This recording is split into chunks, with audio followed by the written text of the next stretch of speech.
মেতে উঠেছে গোটা দেশ। নজর রাখতে হচ্ছে বালুরঘাটের দিকে। শতাব্দী প্রাচীন বুড়িমা কালী মন্দির পুজো উপলক্ষে সকাল থেকে আজ সেখানেও ভক্তদের ঢল। অর্থাৎ কলকাতা শহর বিভিন্ন জেলার যে কালী ক্ষেত্র রয়েছে সেখানেও সকাল থেকে প্রচুর মানুষ যারা ভিড় জমিয়েছেন। এবার আপনাদের বালুরঘাটের ছবি দেখাবো, যেখানে শ্যামার আরাধনা। অন্যদিকে এই বুড়া কালী মাতার মন্দিরের ছবি, সেখানে সকাল থেকে যে নিত্য পূজা তারও আয়োজন করা হয়েছে। এখনকার ছবিটা জানবো, আমি সরাসরি নজর রাখবো। আমাদের সঙ্গে রয়েছেন আমাদের প্রতিনিধি শঙ্কর কুমার রায়। শঙ্কর, তোমাকে কালী পুজো এবং দীপাবলির অনেক শুভেচ্ছা জানাবো। এবং সকাল থেকে এই বুড়ি কালী মন্দিরে ভক্তদের ঢল, কিভাবে পূজার্চনা রয়েছে আর কি কি উপাচার রয়েছে, কি ছবি?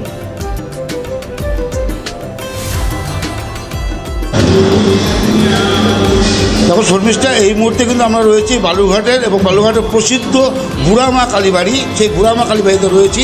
তো এখানে কিন্তু সকাল থেকে দেখা যাচ্ছে ভক্তদের ভিড় রয়েছে এবং এখানে যে মূর্তিটা রয়েছে সেই মূর্তি কিন্তু একটি পাথরের বিগ্রহ, ছোট, এবং সেই পাথরের বিগ্রহতে কিন্তু মূর্তিতে সারা বছর রূপোর একটি মুখো লাগানো থাকে।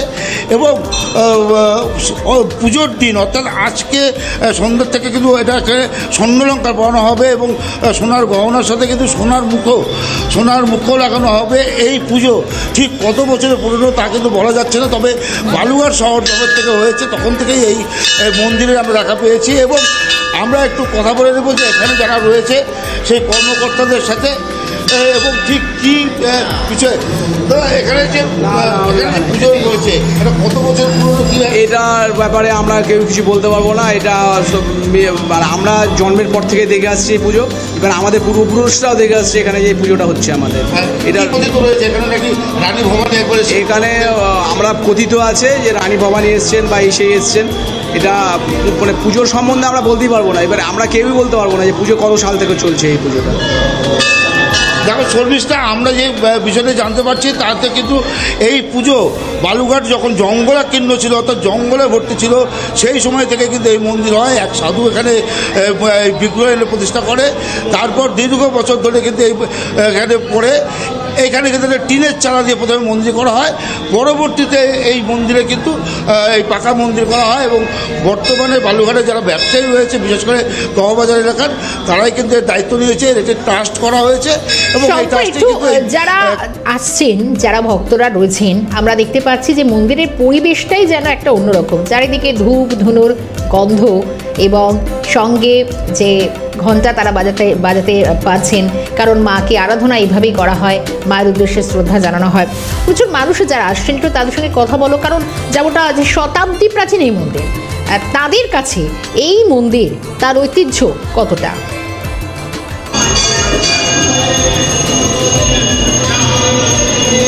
দেখো, আমরা একটু ভক্তদের সঙ্গে কথা বলার চেষ্টা করবো। এখানে যারা ভক্ত রয়েছে এবং দেখতে পাচ্ছি যে প্রচুর ভক্তজন এখানে রয়েছে, আমরা একটু কথা বলার চেষ্টা করছি। ঠিক মানে এখানে এসছে পুজো দিতে? হ্যাঁ, পুজো দিতে এসেছি। হ্যাঁ, এই মন্দিরের প্রতি কতটা ভক্তি রয়েছে বা এই মন্দির সম্বন্ধে বালুরঘাটের মানুষ কী ভাবে? এই মন্দির সম্বন্ধে বালুরঘাটের মানুষ ভাবে পূর্বপুরুষের, তাদেরও আগের থেকে পুজো হয়। মন্দির সম্বন্ধে ভাবে এই মন্দির আমাদের মা, সবাইকে দেখে বা সবাইকে আমাদের একসঙ্গে রাখার চেষ্টা করে।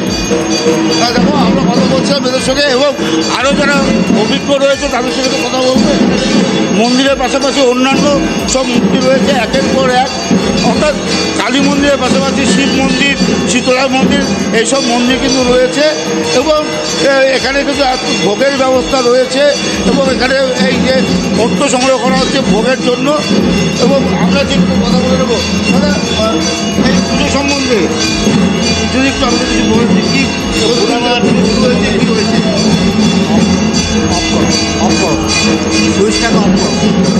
হ্যাঁ, আমরা উনি এখন কথা বলতে পারবেন না। এখানে বাক্সে ওই ভোগের জিনিসপত্র রাখা হচ্ছে এবং যেটা আমরা জানতে পারছি যে এইখানে কিন্তু অর্থাৎ প্রচুর পরিমাণে ভোগ দেওয়া হয় এবং প্রচুর লক্ষাধিক মানুষের কিন্তু প্রচুর মানুষ আসছেন এবং সেই পুজোর ব্যস্ততা চোখে পড়ছে। শঙ্কর, আবদ্ধভাবে তোমায় ধন্যবাদ জানাবো। আমরা বালুরঘাটের বুড়ামা কালী মন্দিরের ছবি দেখাচ্ছিলাম সকাল থেকে। এখানেও প্রচুর মানুষ, একদম পুজোর যে প্রস্তুতি সেটাও প্রায় তুঙ্গে।